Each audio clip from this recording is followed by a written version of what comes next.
Hello everyone, welcome to our pathways academy. আজকে আমি তোমাদের পড়াবো ইউরোপীয় ইতিহাস ক্লাস 9 চ্যাপ্টার 4 শিল্প বিপ্লব। তো প্রথমেই আমরা জানবো যে শিল্প বিপ্লবটা কি। তার আগে আমরা জানবো যে আসলে বিপ্লবটা কি। বিপ্লব হলো সরকারের একটি আকস্মিক পরিবর্তন। বিপ্লব তখনই ঘটবে যখন একটি জায়গার মানুষ তাদের ক্ষমতার জন্য একটি সরকারের দখলের সিদ্ধান্ত নেবে। ঠিক আছে। তো কোনো জায়গাকার, ধরো আমরা এই জায়গাতে আছি, হ্যাঁ আমরা এখানে বসবাস করছি। এবার আমাদের অধীনে যে সরকার আমাদেরকে শাসন করছে বা যে সরকারের রাজত্ব চলছে, সেই সরকার আমাদের পছন্দ না। এবার আমরা বিপ্লব করে সেই সরকারের যে অবস্থান সেটাকে পরিবর্তন করে দেওয়াটাই হচ্ছে বিপ্লব। আর বিপ্লবটা মনে রাখবে সবসময় একটু বড় আকৃতির হয়। বিপ্লব ছোটখাটো কোনো যুদ্ধ নয়, কোনো ছোটখাটো মারপিট নয় যে একদিন হলো দুদিন হলো সেটা থেমে যাবে। বছরের পর বছর এই বিপ্লবটা চলতে থাকে এবং এটি আস্তে আস্তে বিপ্লবে আকারে রূপান্তরিত হয়। এই ঝগড়া ঝামেলাটা আস্তে আস্তে বিপ্লবের রূপে রূপান্তরিত হয়। এবার আমাদের মেইন টপিক হচ্ছে শিল্প বিপ্লব কি। শিল্প বিপ্লব হলো উৎপাদন ব্যবস্থায় এমন একটি মৌলিক পরিবর্তন যেটি জিনিসের হাতে তৈরি করা জিনিসের পরিবর্তে যন্ত্রের সাহায্যে উৎপাদন শুরু হয়। শিল্প বিপ্লবে যখন আসে 1800 শতকে, তোমরা জানবে যে 1800 শতকে শিল্প বিপ্লব শুরু হয়। এবং যখন শিল্প বিপ্লব শুরু হয়, শিল্পটা যখন আসে আমাদের এখানে, তখন আমাদের যে হাতে তৈরির জিনিস, আমাদের নিজের কারিগরি, আমাদের মানুষদের যে হাতের তৈরি জিনিস, সেটার একদম চলে যায় শিল্প বিপ্লবের আন্ডারে। এবার শিল্প বিপ্লব যখন এলো, তখন তো শুরু হলো কলকারখানা, মেশিন, তখন প্রচুর মানুষের কাজ খেয়ে নিল শিল্প বিপ্লব আসার ফলে। এবং এটি মূলত 1800 শতকের দ্বিতীয়ার্ধে ইংল্যান্ডে প্রথম শুরু হয়েছিল। এবার শিল্প বিপ্লব জেনে থাকবে আমাদের ভারতে আসার আগেও প্রথম শুরু হয়েছিল ইংল্যান্ডে। এখানে দেখো সালটা দেওয়া আছে 1837 খ্রিস্টাব্দের। ফরাসি সমাজতান্ত্রিক নেতা লুই অগাস্ট ব্লাঙ্কি শিল্প বিপ্লব কথাটি প্রথম ব্যবহার করেন এবং 1880 থেকে 81 খ্রিস্টাব্দে শিল্প বিপ্লব কথাটিকে জনপ্রিয় করেছিলেন বিশিষ্ট ব্রিটিশ ঐতিহাসিক আর্নল্ড টয়েনবি। তাহলে প্রথম কে ব্যবহার করেছিল? Louis Auguste Blanqui. এবং এটিকে জনপ্রিয় করে তুলেছিলেন ঐতিহাসিক আর্নল্ড টয়েনবি। ঠিক আছে। তো তখন এরা তো সব ইংল্যান্ডের প্রতিনিধি। তো তারপরে আমাদের ভারতে প্রথম শিল্প উন্নয়ন, শিল্প বিপ্লবের ক্ষেত্রে যার নাম বিখ্যাত প্রখ্যাত আমরা জানি সবাই, সেটা হচ্ছে জামশেদি টাটা।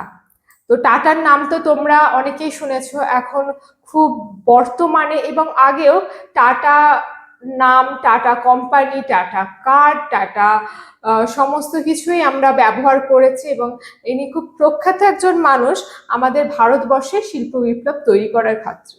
তো তোমরা একটা ছবি এখানে দেখতে পাবে যে প্রথমে যখন আমাদের ইন্ডাস্ট্রিয়াল জিনিসপত্র ছিল না, শিল্প বিপ্লবের এই বড় বড় কারখানা ছিল না, বড় বড় মেশিনপত্র ছিল না, তখন দেখবে হ্যান্ডমেড প্রোডাকশন হতো, মানে হাতে তৈরি জিনিস তৈরি করা হতো। যেমন দেখতে পাচ্ছ যে একজন মহিলা চরকা কাটছে, তুলো দিয়ে চরকা কাটছে এবং সুতো তৈরি করছে। অবশ্যই সেটা হচ্ছে হ্যান্ডমেড প্রোডাকশন। আমরা আগে কোনো ছবিতে বা কোনো সোশ্যাল মিডিয়াতে পুরনো কোনো ছবি ঘাঁটতে গেলে বা আমাদের বাড়িতে অনেক আমাদের দিদা, দাদু, ঠাকুমা এদের কাছ থেকে শুনে থাকবো যে আগেকার দিনে চরকা কাটিয়ে সুতো তৈরি করা হতো। কিন্তু বর্তমান দিনে এই সুতো তৈরি করার জন্য বড় বড় মেশিন রয়েছে, বড় বড় ইন্ডাস্ট্রি রয়েছে, বড় বড় কলকারখানা রয়েছে, তাই না? তারপরে দেখো আমাদের দেখা যাচ্ছে যে একজন মানুষ বেত, বেত দিয়ে ঝুড়ি তৈরি করছে। এখনো অনেকে হ্যান্ডমেড বেতের ঝুড়ি তৈরি করে, কিন্তু সেখানে আমাদের পাশাপাশি আমাদের কিন্তু ফ্যাক্টরি ইন্ডাস্ট্রিতেও এই কাজগুলো তৈরি করছে। তো শিল্প বিপ্লবের ফলে যে হ্যান্ডমেড যে প্রোডাকশনগুলো তৈরি হচ্ছে, হাতে তৈরি করা জিনিস যেগুলো রয়েছে, সেগুলোর পরিবর্তে আমাদের এই ফ্যাক্টরি সিস্টেম বা মেশিন মেড প্রোডাকশনগুলো বেশি তাড়াতাড়ি হচ্ছে। কারণ তোমরা জানবে, জেনে থাকবে যে একটা হাতে তুমি যেটা তৈরি করবে, মানে তুমি যদি কোনো একটা জিনিস তৈরি করো, ঠিক আছে, সেটাতে যতটা টাইম লাগবে একটা মেশিনের দ্বারা সেটা 4 গুণ জিনিস তাড়াতাড়ি তৈরি হবে। আমি যদি এখন একটা হ্যান্ডমেড ক্লে জুয়েলারি তৈরি করি, আমার হাত দিয়ে নিজে আমি ডিজাইন করে সমস্ত কিছু করে আমি একটা ক্লে মেড জুয়েলারি তৈরি করলাম, কিন্তু সেম জিনিসটাই আমার তৈরি করতে ধরো 1 দিন বা 2 দিন টাইম লাগলো একটা তৈরি করতে। এবার যদি আমি মেশিনে তৈরি করি, সেটা হয়তো 1 ঘন্টা বা 2 ঘন্টা টাইম লাগবে, তাহলে 2 দিনে আমার প্রচুর তৈরি হয়ে যাবে। তো এটাই হচ্ছে হ্যান্ডমেড প্রোডাকশন, যেটা আমাদের শিল্প বিপ্লবের আগে চলছিল, এবং মেশিন মেড প্রোডাকশন, যেটা আমাদের শিল্প বিপ্লবের পরে হয়েছিল। এবং এটার ফলে অবশ্যই একটা জিনিস জেনে রাখবে যে শিল্প বিপ্লব হওয়ার পরে আমাদের দেশে শিল্প আসার ফলে, হ্যাঁ, আমাদের বিশ্বের শিল্প উন্নতি ঘটার ফলে অনেক মানুষের কাজে অনেক ঘাটতি দেখা গেছে, অনেক মানুষের কাজ চলে গেছে, কারণ তাদের কাজের জায়গাটাই নিয়ে নিয়েছে মেশিন। তো আমরা জানি যে শিল্প বিপ্লব প্রথম ইংল্যান্ডে কেন হয়েছিল, ইংল্যান্ডে হওয়ার কারণ কি কি ছিল। তাহলে ঐতিহাসিকদের মতে 1760 থেকে 1780 খ্রিস্টাব্দ নাগাদ ইংল্যান্ডে শিল্প বিপ্লবের সূচনা হয়েছিল। কত সাল? 1760 থেকে 1780 খ্রিস্টাব্দ পর্যন্ত। অর্থাৎ পৃথিবীর অন্যান্য দেশের তুলনায় ইংল্যান্ডে প্রথম শিল্প বিপ্লবের সূচনা হয়েছিল।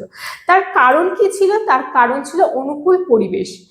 ইংল্যান্ডের ভৌগোলিক অবস্থান এবং বায়ু শক্তির ব্যবহারের জন্য ইংল্যান্ড একটা অনুকূলীয় পরিবেশ শিল্প বিপ্লব তৈরি করার ক্ষেত্রে। তারপরে হচ্ছে কাঁচামালের যোগান। অষ্টাদশ শতকে ইংল্যান্ডে কৃষি বিপ্লব হওয়ার ফলে শিল্পের প্রয়োজনে প্রচুর কাঁচামাল উৎপাদিত হতে থাকে। এছাড়া ইংল্যান্ড ও ভারত ও আমেরিকা থেকে শিল্পের নানান প্রয়োজনীয় কাঁচামাল তৈরি হয়, মানে আসতে থাকে। এবার ইংল্যান্ড কি করতো? ইংল্যান্ডে প্রচুর কাঁচা মাল, যেটা আমেরিকা এবং ভারত থেকে নিয়ে আসা করাতো, এবং সেই জন্য এছাড়াও যখন কৃষি বিপ্লব হয়েছিল তখনও ইংল্যান্ডের অনুকূলীয় পরিবেশের জন্য সেখান থেকে উৎপাদিত কাঁচা মাল, যেটা শিল্প বিপ্লবের ক্ষেত্রে প্রয়োজনীয়তা বরাদ্দ করেছিল। তারপরে হচ্ছে সুলভ শ্রমিক। অষ্টাদশ শতকে ইংল্যান্ডের জনসংখ্যার বৃদ্ধির কারণে শ্রমিকের সংখ্যা প্রচুর পরিমাণে বৃদ্ধি পেয়েছিল। কারণ যখন শ্রমিকের সংখ্যা বৃদ্ধি পেয়েছিল, মানে যখন জনসংখ্যা বৃদ্ধি পেয়েছিল, তখন অবশ্যই মানুষ বেড়ে গেছিল, তাদের কর্মসংস্থান ছিল না, তাদের কাজ ছিল না, আর যারা যতটুকু কাজ করতো হাতে তৈরি জিনিসপত্র নিয়ে, শিল্প বিপ্লব আসার পরে তো তাদের কাজ তো অটোমেটিক্যালি চলে গেছিল, তাই না? তো তখন তারা কি করলো? তারা শিল্প বিপ্লবের ক্ষেত্রে যোগদান করলো, এবং সেখান থেকে তারা যারা এই সিস্টেমে ছিল তাদেরকে, এই শ্রমিকদেরকে অল্প টাকায় প্রচুর প্রচুর ঘন্টা কাজ করিয়ে নেওয়া হতো এবং তাদের মুনাফাটা তুলিয়ে নেওয়া হতো। নেক্সট হচ্ছে রাজনৈতিক স্থিরতা। অষ্টাদশ শতকে ইংল্যান্ডের অভ্যন্তরে রাজনৈতিক স্থিরতা আসে, যে ইংল্যান্ডের শিল্প বিপ্লবের বিকাশে সহায়তা করে। নেক্সট হচ্ছে মূলধনের প্রাচুর্য। ইংল্যান্ডের ব্যবসায়ীরা নানা দেশ ঘুরে ঘুরে প্রচুর ব্যবসা করত, নিজের দেশের যা জিনিসপত্র সেগুলো বাইরের দেশে প্রচুর পরিমাণে বিক্রি করে, প্রচুর মূলধনে বিক্রি করে তাদের সেই মুনাফাটা নিয়ে আসতো, এবং কোনো সেই জন্য ইংল্যান্ডে কোনো রকম অর্থের অভাব দেখা দেয়নি এই শিল্প বিপ্লবটা করার জন্য। এবং ইংল্যান্ডে যে জাতীয় ব্যাংক আছে, জাতীয় ব্যাংক অফ ইংল্যান্ড শিল্পক্ষেত্রে প্রচুর একটা ঋণের সাহায্য করেছিল শিল্প বিপ্লবটা ঘটানোর জন্য। তাহলে দেখো, আমরা আর একটা ছবির মাধ্যমে দেখাবো যে শিল্প বিপ্লব প্রথম ইংল্যান্ডে হওয়ার কারণ কি ছিল।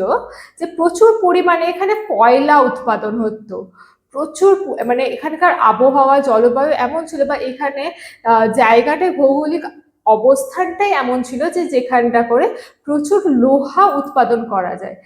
এবং নেক্সট হচ্ছে উপনিবেশটা এমন ছিল যে বিভিন্ন উপনিবেশ থেকে এখানে কাঁচা মাল আনা যেত, কারণ ওদের কানেকটিভ এরিয়াটা এমন ছিল যে প্রত্যেকটা জায়গা থেকে, প্রতিটা দেশ থেকে তারা নিজেদের জন্য কাঁচা মাল নিয়ে আসতো। তারপরে দেখো সস্তায় শ্রমিক, কৃষি বিপ্লব হওয়ার ফলে প্রচুর কৃষক কাজ হারিয়েছিল। আমি যেটা আগেই বললাম যে প্রচুর জনসংখ্যা বৃদ্ধি পেল, মানুষ বৃদ্ধি পেল, কৃষি বিপ্লব এলো, সেখানে প্রচুর মানুষ কাজ হারালো। এবং তার ফলে কি হলো, তার ফলে সেই কৃষকরা শিল্প বিপ্লবে এসে কারখানাতে যোগদান করলো শিল্প শ্রমিক হিসেবে, এবং তারা কম মজুরিতেও কাজ করতে রাজি হয়ে যায়, কারণ তাদের তো তখন কাজের দরকার, তাই না?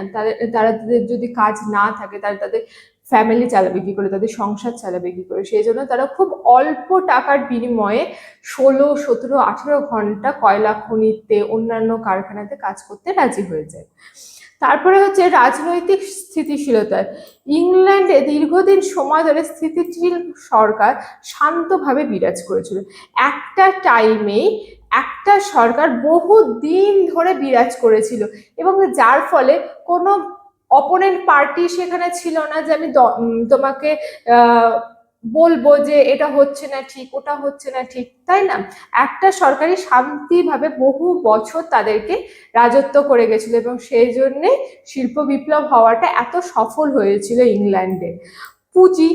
পুঁজিতে কি সমুদ্র বাণিজ্যিক ঔপনিবেশ থেকে প্রচুর অর্থ উপার্জিত হয়েছিল। এবং লাস্ট হচ্ছে প্রযুক্তিগত উদ্ভাবন, বিজ্ঞান চর্চা, উদ্ভাবনী মনোভাব, দক্ষ কারিগরদের নতুন যন্ত্র ও প্রযুক্তির উদ্ভাবন করা হয়। যেসব মানুষেরা তাদের বুদ্ধি দিয়ে এই মেশিন, তাদের যুক্তি নির্ভর জিনিসপত্র তৈরি করা হয়েছিল, এবং তার ফলে শিল্প বিপ্লবের নতুন একটা আকার ধারণ করেছিল, যে নতুনভাবে শিল্প বিপ্লবটা শুরু হয়েছিল। এবার আমরা আসছি কিছু প্রধান প্রধান আবিষ্কারে। তাহলে দেখো, প্রথম আমাদের এগুলো খুবই শর্ট কোশ্চেনে তোমাদের খুবই ইম্পর্টেন্ট, যে প্রথম বাষ্পীয় ইঞ্জিন, যে আমরা যে ট্রেন দেখি, প্রথম দিনে কি ট্রেন চলতো, যে ওই কয়লা দিয়ে দিয়ে দিয়ে দিয়ে ট্রেনটা চালু করা হতো। এই প্রথম বাষ্পীয় ইঞ্জিন কে আবিষ্কার করেন? জেমস ওয়াট আবিষ্কার করেন। কত সালে? 1769 সালে। তারপরে পাওয়ার লুম কে কার্টরাইট আবিষ্কার করেন। কত সালে? 1785 সালে। তারপরে বাষ্পচালিত ইঞ্জিন কে আবিষ্কার করেন? George Stephenson. কত? 1814 সালে। সেফটি ল্যাম্প কে আবিষ্কার করেন? হ্যামফ্রে ডেভি। কত সালে? 1814 সালে। তারপরে লোহা গলা বা চুলি কে আবিষ্কার করেন? জন স্মিটার, 1760 খ্রিস্টাব্দে। তো এই ছিল শিল্প বিপ্লব হওয়ার ফলে কিছু ব্যক্তির প্রধান প্রধান বৈজ্ঞানিক আবিষ্কার, যার ফলে আমাদের বিশ্ব অনেকটাই এগিয়ে গেছিল উন্নতির শিখরে। তো আজকে তোমাদের এইটুকুই পড়ানো থাকলো। এর পরের ক্লাসে আমরা পড়াবো কিভাবে অর্থনৈতিক প্রভাব হলো, শিল্প বিপ্লবের ফলে কি কি হয়েছিল, শিল্প বিপ্লব হওয়ার কারণগুলি কি ছিল, আমরা আরেকটু ডিটেলসে পরের ক্লাসে জানবো। তোমাদের যদি এই ক্লাসটা ভালো লেগে থাকে তাহলে আমাদের ইউটিউব চ্যানেল পাথওয়েজ একাডেমিককে সাবস্ক্রাইব করে বেল আইকনটি টিপে আমাদের পাশে থেকো, এবং আমাদের ফেসবুক পেজ পাথওয়েজ একাডেমিকে ফলো করো, এবং এই ভিডিওটা লাইক করে দিন। Thank you.